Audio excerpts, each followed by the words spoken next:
Doing? Good. Absolutely. So Gray, you had a really strong week down at the Senior Bowl. How has that process kind of elevated your game and got your name out there a little bit more going into this process? Yeah, it was an awesome week down in Mobile, Alabama.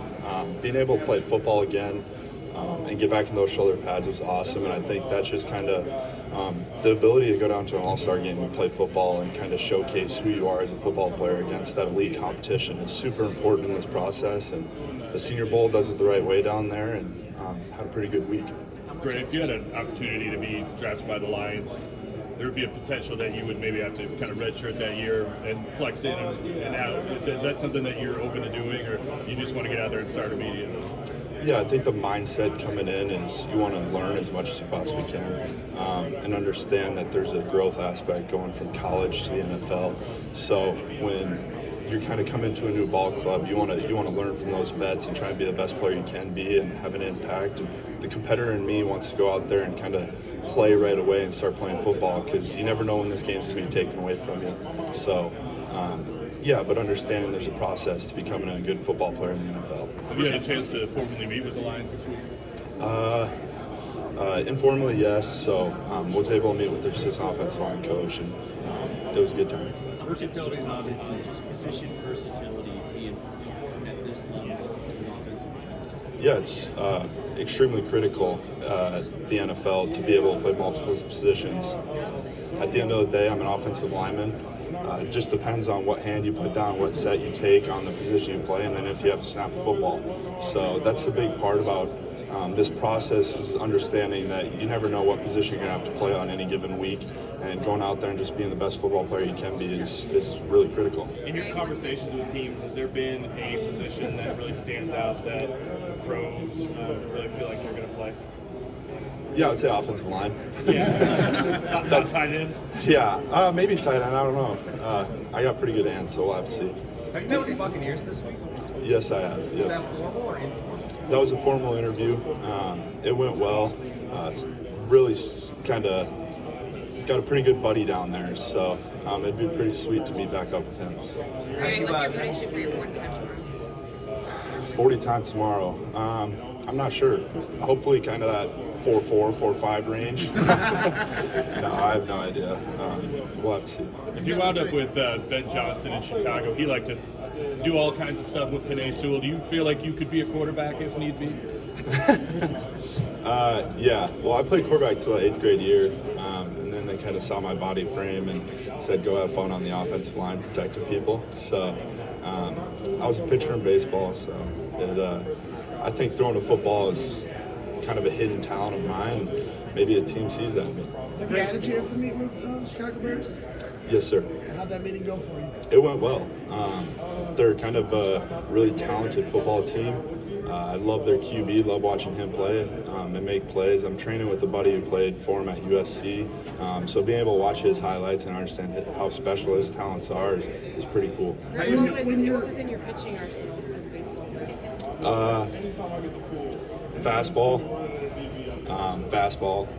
and maybe like a changeup or a curveball. So How fast can you throw it? I could throw it hard enough to get a little bit of chatter, but at the end of the day, it wasn't hard enough to really kind of take baseballs around. Gray, what makes you the best offensive lineman in this class? You're talking about position versatility, also coming from a smaller school. Some people will use that as like a ding, like, oh, what about the competition? What makes you the best offensive lineman in this class?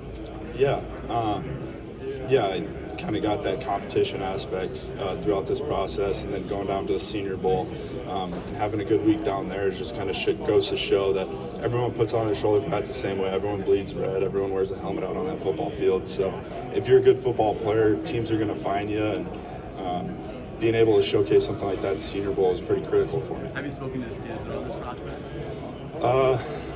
I think so. I'm not sure. Yeah, I'm not sure. I think probably informally and stuff. So.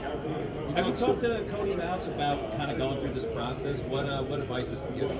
Yeah, I think talking with Cody about this process is really critical. I love being able to FaceTime him and communicate with him. A lot of the times we don't even talk about football. It's just about the process and kind of the mental well-being as you go through these next few months and understanding that.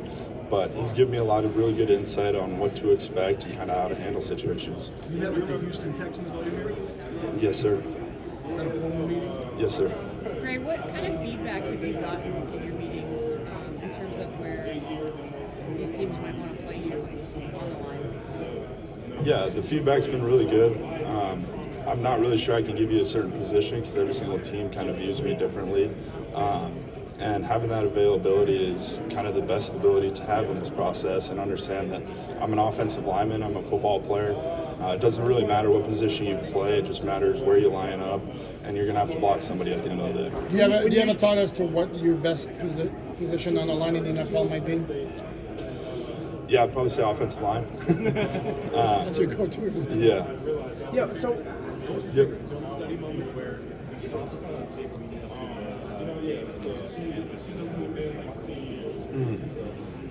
That's a really good question. In the film study process going throughout the week, you try and break down football players, understand defenses, coverages, types of players that you're going up against. And I would say just kind of every week being able to find something about a defensive end or a defense that kind of makes that light bulb in your head go off. And you see something happening before it truly happens is really kind of one of those moments for me that I enjoy playing football. when you're scouting the other teams, how do you go about scouting yourself through that process? Yeah, I would say as you scout throughout the week, it's about 80% the other team and 20% a little self-scout. Understand maybe you're doing a tendency that you don't even know about and trying to fix that tendency. Because if you're able to see that yourself as you watch a football game, I'm almost positive defensive coordinators or defensive staff on the other team sees it as well. So kind of doing a self-scout every single week is super important as you move on throughout your career. How do you go about doing that? Like to play the center position in the NFL, what do you think you'll need to improve on to be able to play that position at a high level? Yeah, I would say your football IQ. Being a center, you got to get all 5 of the offensive linemen on the same page and understand tendencies of the defense and understand that defenses change week to week, and being able to know what defense does, kind of what their motto is, what type of defense they want to play is super critical at the centerpiece. Do you think you can be vocal enough and have the right voice? A lot of times you hear from other offensive linemen, oh, he's got to be louder. Do you think you can be that loud guy? Yeah, I would say that's just part of my personality. I always got in trouble for talking growing up. I was a social butterfly, so being able to play a center position won't be a struggle for me. Have you met formally with the Dolphins, and if so, anything stand out about that meeting? Yeah, I think the big thing that stood out about the meeting is just the passion they have for football. Super high football IQ in that kind of program or in that team. And throughout this process has been super cool to kind of see every single team and what kind of makes their ball club click. Was Mike McDaniel part of that meeting? Yes, sir. And what was your impression of him? Man, he's got a great outlook on life, happy-go-lucky type guy. Loved being able to kind of finally meet him, shake his hand, and have a meeting with him. So that was kind of a surreal moment for me. Have you been at Jalen Sundell? Yeah, absolutely. I was just texting Jalen. He was on a vacation in the middle of January, out on a cruise, I think. So I'm happy for him and his wife. And another guy that I just kind of lean on throughout this process. He had a tough road to get to the Seahawks, but I knew what type of person and player he was, so I had no doubt that he was going to find his way on a 53-man roster this past fall, and super surreal moment for him. Have you been able to? Seahawks this week? Yes, I have. How'd that go? It was a really good interview. Really liked their offensive line coach and their head coach and the program that they have, or the ball team that they have out there. So I'm excited to kind of get to know that. Have you been able to meet with the Colts and offensive line coach Tony Sperano Jr.? I'm not for sure. Tony's a pretty hands-on guy. I think you'd remember him. Yeah. I'm not sure. Throughout this process, met with a lot of teams, and so just trying to remember everything has been a little tough for me. How would you describe your leadership style, and what does it mean to you to be a good teammate? Yeah, I think I would say my leadership style is kind of lead by example. You got to have a little bit of sweat equity before you start becoming a leader on certain teams or programs. And then I would say I'm a vocal leader as well. being able to understand how guys are kind of wired and how they click and how they respond to certain adversity is really critical in this process. And being a leader is something that you just don't walk in day one and you're just a leader. You got to be able to continue to build and grow and show guys that you have the leadership qualities and you're willing to do anything that it takes. And big kind of motto of mine is I'm never going to ask you to do something I haven't done. So that's just kind of the leader I am. Gray, do you feel like you get more hyped up by clearing a defender out and open up a big hole for a big run, or holding on to a guy long enough for a big pass play to develop? I would say there are pros and cons to both. Rule number one in pass pro is to keep the quarterback upright, to protect your QB. And then number two is you want to create a line of scrimmage that your running back can have a positive run off of. So I'd say there are joys to both, but I love playing some physical football and we love running the damn ball. Gray, what do you want people to remember about the name Gray Zabel, the person that you are? Yeah, really good question. I think the first thing I want people to remember is what type of person he is, the type of character that he has.